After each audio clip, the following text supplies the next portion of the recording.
ही सर्व मंडळी पोटतिडकीनं समाजामध्ये फिरतायत आणि समाजाचं एक नवीन विकासात्मक व्यासपीठ तयार व्हावं आणि त्या व्यासपीठाच्या माध्यमातून समाजातले युवक असतील, शेतकरी असतील आणि समस्याग्रस्त काही समाज बांधव असतील किंवा विवाहाचे काही प्रश्न असतील, विवाहातल्या अनिरुद्ध ज्या काही आपल्या अनिष्ट चालीरीती परंपरा असतील त्या बंद करण्याच्या संदर्भात असेल, असे काही डोळ्यासमोर काही विषय घेऊन या लेवा महासंघाची रचना करण्याचा प्रयत्न आदरणीय ही मंडळी करते आहे। की समाजाचे सामूहिक प्रयत्न आणि चळवळ समाजामुख होण्यासाठी प्रथमतः आपल्याला या ठिकाणी खेड्यापर्यंत पोहोचावं लागेल।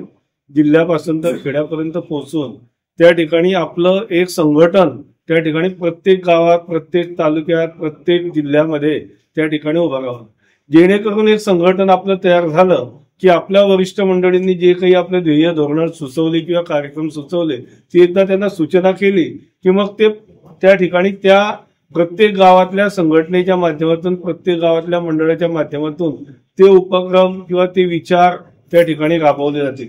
आणि म्हणून त्या दृष्टीने मला वाटतं आजची बैठक आपली या ठिकाणी महत्वपूर्ण आहे की आपण रावेर तालुक्यातून या ठिकाणी समाजातील कार्यकर्ते जे आहेत त्यांना एकत्र बोलवलं आहे। आणि म्हणून माझी अशी एक विनंती आहे महासंघ आणि पदाधिकारी आणि उपस्थित समाज बांधवांना की आपण सुरुवातीला यावल तालुका असेल, रावेर तालुका असेल, भुसावळ असेल, जळगाव असेल, मुक्ताईनगर असेल, इथे प्रत्येक तालुक्यात एक किमान 5 ते 6 लोकांची समिती नियुक्त करावी।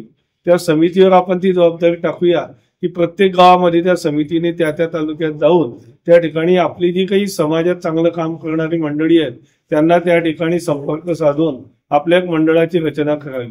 आणि अशी या दिवाळीपर्यंत म्हणा किंवा डिसेंबरपर्यंत म्हणा असं एकदम लवकर ते काही होणार नाही, कारण आपल्याला कार्यकर्ते निवडावे लागतील। कुठे गेले एक ओळखीचं आहे म्हणून त्याचं नाव लिहिलं तसंही काही चालणार नाही।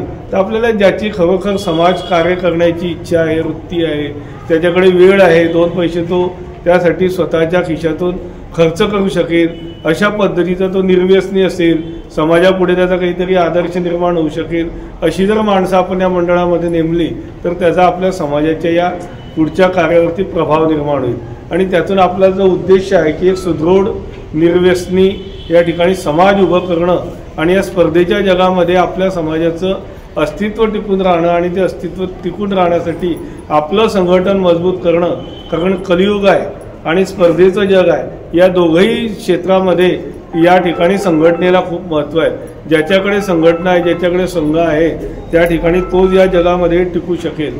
आणि म्हणून आपल्याला संघ मजबूत करणं, कलियुगे संघशक्ती, म्हणजे कलियुगामध्ये जर संघशक्ती असेल तरच आपण कोणत्याही समस्येवर आपण मात करू शकतो। म्हणून मी आदरणीय अरुणदादा आणि सर्व मंडळींना विनंती केली होती की आपण सर्वप्रथम एकच उपक्रम राबवू की या 6 महिन्यामध्ये प्रत्येक गावामध्ये जिथं आपला समाज आहे तिथं आपण पोहोचू। आणि 5 लोकांचं का असेना, असं काही नाही की 25 लोकांचं असलं पाहिजे, किमान सुरुवातीला 5 लोकांचं आपलं मंडळ जर असेल तर ते सगळी मंडळं आपण एका धाग्यामध्ये रोवली तर आपल्याला काम करणं सोपं होईल। कारण आता प्रत्येक वेळी जिल्ह्याची मंडळी काही प्रत्येक गावात जाऊ शकणार नाही, प्रत्येक शहरात जाऊ शकणार नाही, म्हणून आपली काही जबाबदारी आहे, जी गावामध्ये मंडळी राहते त्यांची काही जबाबदारी आहे। आणि म्हणून समाजाला आपल्याला पुढच्या युवकांना जनजागृती करावी लागेल की तुमची स्वतःची काही जबाबदारी आहे। आदरणीय डॉक्टर साहेबांनी जसं सांगितलं, शिक्षणाच्या संदर्भात असेल, निर्व्यसनीच्या संदर्भात असेल, शेतीचे प्रश्न सोडवण्यात असेल, आपली काही जबाबदारी आहे। मग आपली जबाबदारी केव्हा त्यांना लक्ष देईल तर समाज धुरीण जे आहेत, समाजातले जे पदाधिकारी आहेत, समाजातले जे कार्यकर्ते आहेत ते जेव्हा समाजामध्ये जाऊन त्या युवकांना, त्या महिलांना, त्या समाज बांधवांना, शेतकऱ्यांना समजून सांगतील, त्यांना दिशा देतील। आपण समाज असा असतो की जसे महाजनोगत पंथाः, म्हणजे समाजातली मोठी माणसं जशी दिशा देतात तसा समाज घडत असतो।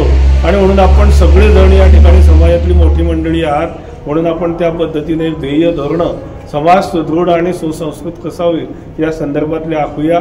सगळे या ठिकाणची मंडळं त्या पद्धतीने निर्माण होतील अशी अपेक्षा करतो आणि त्या माध्यमातून आपण काम करूया असं या ठिकाणी निवेदन करतो आणि या ठिकाणी थांबतो।